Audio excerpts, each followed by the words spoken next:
One of the core concepts here at Polymorphic Games is that evolution can make video games better.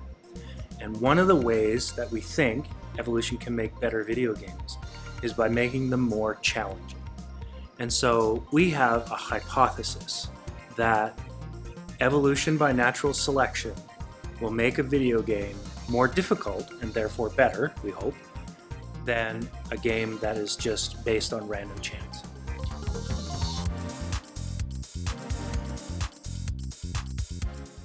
So our hypothesis was that evolution makes the game more difficult. If our hypothesis is true, then we would see that there would be a decrease in time that you are able to live because they are adapting to your playstyle and making it more difficult for you to play. So we had 3 different players play the game 8 times, 4 times with evolution on and 4 times with evolution off. However, because we put so much time into this game, we were worried that we would subconsciously bias the results to make sure that the evolution function worked.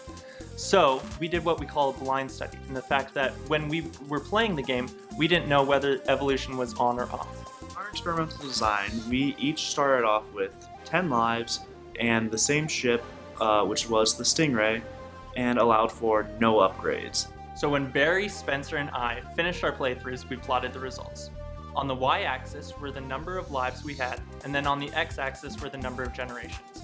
When the player ran out of lives, that's when we see the intercept at the x-axis.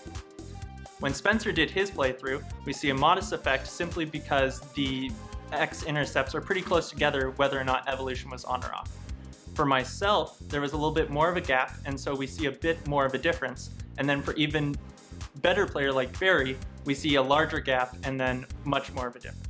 So between these 3 graphs, while we can say that evolution did cause the game to be more difficult, it was dependent on the player how much that came into effect.